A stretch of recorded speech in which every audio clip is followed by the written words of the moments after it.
بسم الله الرحمن الرحيم. اللهم صل على سيدنا محمد. السلام عليكم. النهارده بقى عندنا فيديو كده خفيف، بس قبل ما نبتدي الفيديو بتاعنا بس نطمن على الكتاكيت بتاعتنا.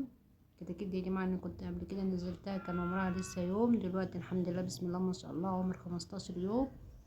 وزي ما بقول لكم احنا ان شاء الله الحمد لله مكملين برضو من غير ادويه، مكملين بالاعشاب بس. طبعا احنا كنا بالنهار يا جماعه والشباك كان منور، فكنا مستغنين عن اللمبه ان اللمبه بتزود الحراره. يعني زي ما بقول لكم ان على المغرب كده بنشغل اللمبه عشان بس ما نزودش درجه الحراره. وهو الحمد لله هو كده دافي بقى طالما متوزع من بعض كده هو دافي. هنا برضو بعد ما كنا الكتاكيت بتاعتنا رحنا بقى اطمنا على البط. بسم الله ما شاء الله برضو الحمد لله زودنا له الاكل تحته وغيرنا له الميه.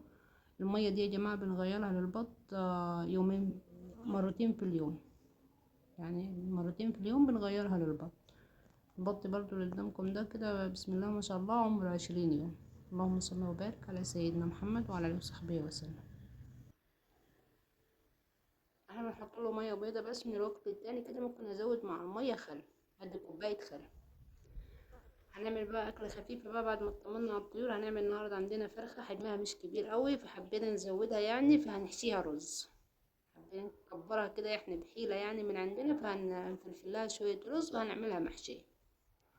اول حاجه طبعا يا جماعه احنا بنفلفل الرز المحشي ده. انا بحب افلفله يعني واعمله نص سوا او فوق النص سوا بشويه، عشان ما يبقاش معجن برضو، ما يبقاش ناشف. هنحط ملح وفلفل، وهنفلفل وهنحط شويه ميه قليلين خالص بحيث ان هو ما يستويش معانا. طبعا اكيد مش هنغطيه، احنا بس هنخليه يشرب الميه بتاعته اللي احنا حطيناها له، يعني نص كوبايه ميه من الحنفيه عادي.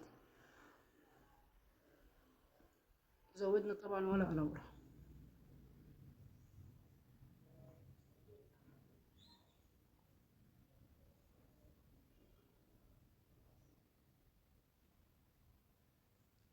زي ما بقول لكم هنزود شويه ميه على قد ما نسويه نص سوا، ميه من الحنفيه عادي يا جماعه.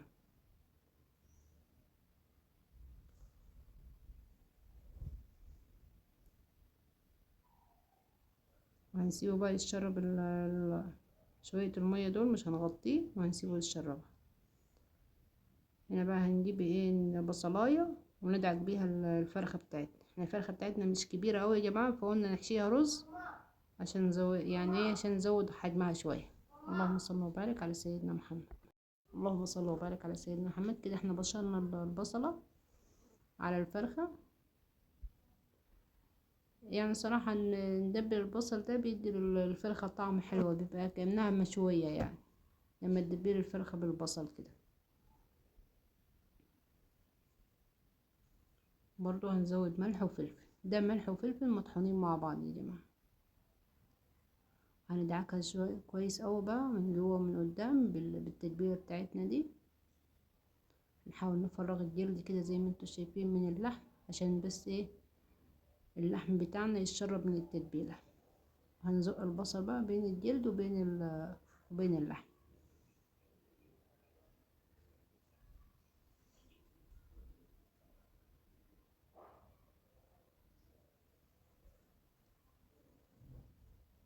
زي ما انتوا شايفين يا جماعة بنحاول ان احنا بس من ورا ومن قدام، بحيث ان الفرخة تبقى شاربة من يعني كل حتة في الفرخة شاربة من التتبيلة دي.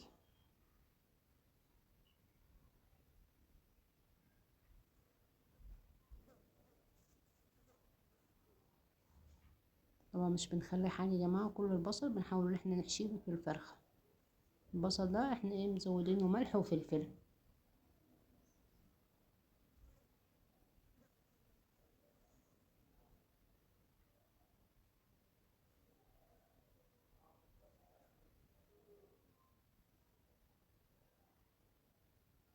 هنا بقى الرز كان شرب شوية المية اللي احنا حطيناها له، وهنبتدي نحشي فيه. بس طبعا استنيت على الرز يبرد شوية يا جماعة عشان اعرف احشي كويس الفرخة. استنيت عليه يبرد شوية بصراحة، عشان انا بحب احشي كل الفرخة، يعني بحب اوصل الرز يعني للفرخة كلها من جوه كده.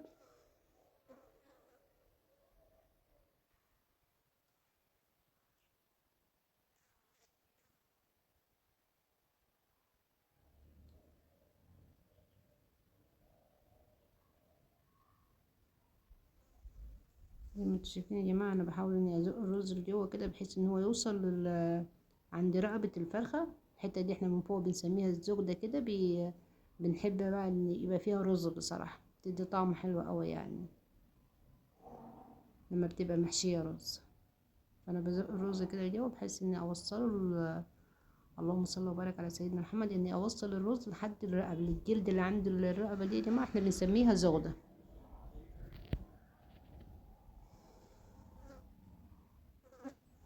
يعني زي ما انتوا شايفين كده انا كده عبيتها رز، وهبتدي بقى اني احشي في جوانب الفرخه، ما خليتش حته بقى ما فيهاش رز.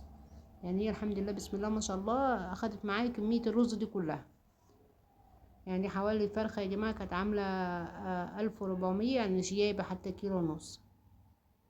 حطيت لها قد ربع كيلو رز.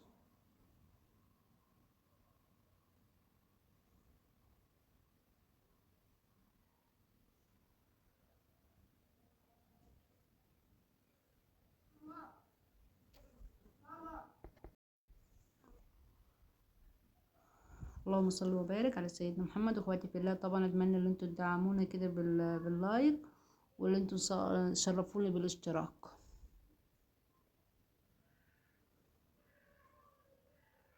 حاولت اني اقفل بصراحة الفرخة من رجلها كده، يعني احط رجلي هنا ورجلي هنا. ما عرفتش ان هي كانت بصراحة الرجل كانت في ناحية من الرجل مكسورة، فما عرفتش ان هي دي كانت مكسورة. فما عرفتش اني اقفلها يعني زي ما بقفلها كل مرة كده. فاضطر بقى اني اربطها بدبارة.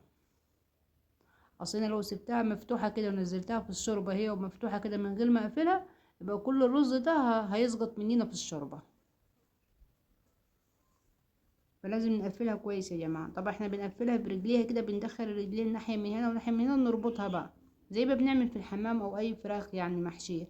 بس الراجل بصراحة هو بينضفها كان كسر رجليها، فما عرفتش اني اقفلها من تحت، فجبت دبارة كده فهربطها بالدبارة كويس. مش خيط يا جماعة، هو مش دبارة، فتلة من خيط البقر يعني اللي احنا بنخيط بيه.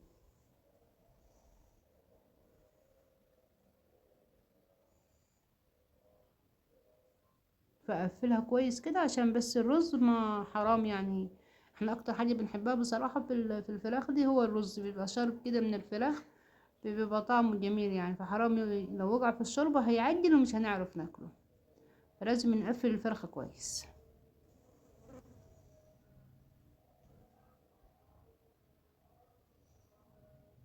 هنا بقى انا كنت حاطه ميه، طبعا مش هحط في الميه اي بصل لان انا حاطه الفرخه كلها بصل اساسا. فانا كل اللي هحطه هنا حطيت شويه ملح وشويه بهارات فراخ وشويه فلفل، واحط ورق لورا طبعا، وهنزل عليها برضو الطماطم. مش هحط بصل لان انا الفرخه اصلا كلها بصل يعني. الفرخه من بره ومن قدام كلها ايه مدبلها بالبصل. اهو زي ما بقول لكم انا حطيت البهارات والملح والفلفل وحطيت طماطم، واول ما ابتدت تغلي كده هنزل بالفرخه.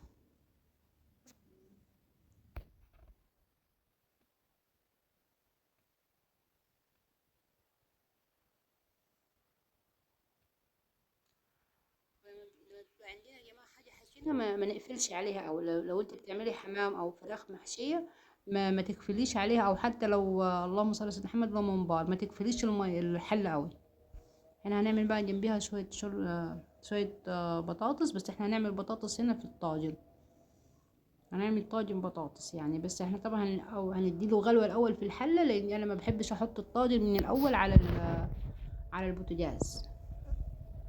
يعني ما بحب يعني بدي الغلوة بس كده للخضار على البوتاجاز، وبعدين بقى مسخنة الطاجن واحطه في الطاجن. عشان بس الطاجن لو قعد فترة طويلة على البوتاجاز يا جماعة بيطرشق.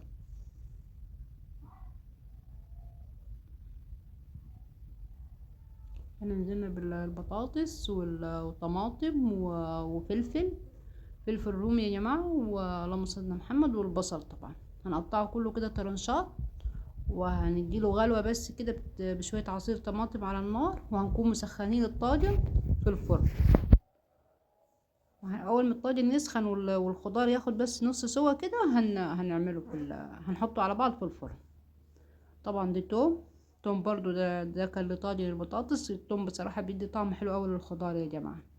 والتوم لما بندقه في الهوم برضو بيبقى طعمه احلى ما نعمله في المطحنة. اللهم صل وبارك على سيدنا محمد. كده هنبهر بقى البطاطس ده ملح وفلفل وملح عادي، اللهم صل على محمد، وكزبرة بهارات فراخ، لو عندك توم بودرة، بصل بودرة. حطيت برضو زر السكر يا جماعة عشان عصير الطماطم بس. وده التوم اللي احنا دقينه في الهون. ده عصير طماطم بس احنا ادينا له تسبيكة يعني من قبل ما نحطه على الخضار. يعني انا بجهز في الخضار كده انا سبكت عصير الطماطم.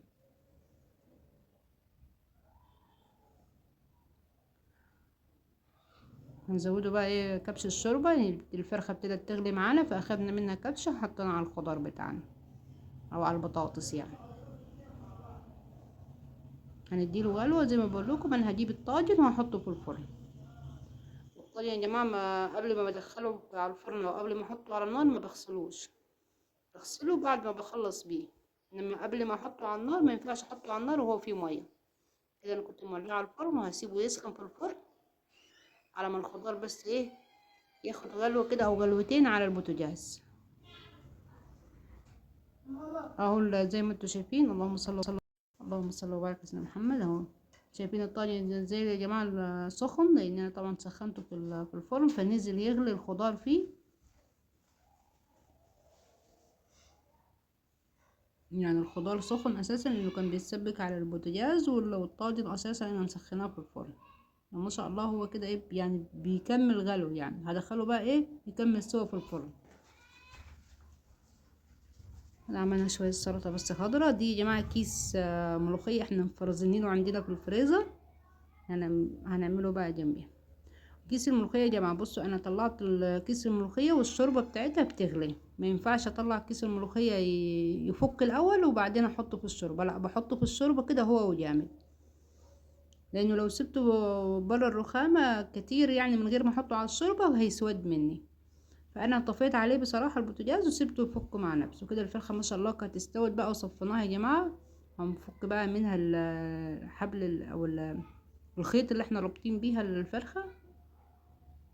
والجناحين دي برضو بتضايقني بصراحة في التحمير بتاعها فبشيله برضو. اللهم صل وبارك على سيدنا محمد. طبعا انا بعد ما طلعتها يا جماعة حطيتها في مصفاية عشان لو فيها مية او فيها شوربة ورجعت حمرتها هتلسك في الطاوة والجلد هيطلع منها مش هيبقى منظرها حلو يعني. فنصفيها من الشوربة بتاعتها قبل ما نحمرها. هنا البطاطس ما شاء الله كانت اتسبكت خلاص في الفرن وولعت لها الشواية بس عشان تاخد وش. وهي الملوخيه والله زي ما قلت لكم انا طفيت عليها او مجرد ما حطيت الكيس هو متجمد كده في الشوربه المغليه. الشوربه طبعا هي فيها كزبره وتوم وسبتها بقى فكت مع نفسها.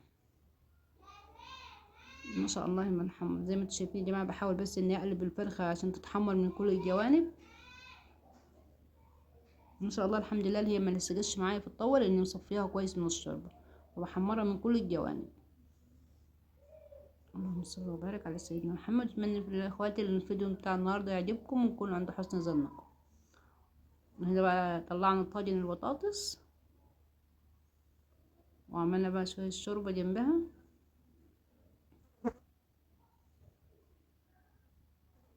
وهي الملوخية طبعا انا كنت عملت لها الطشة بتاعتها.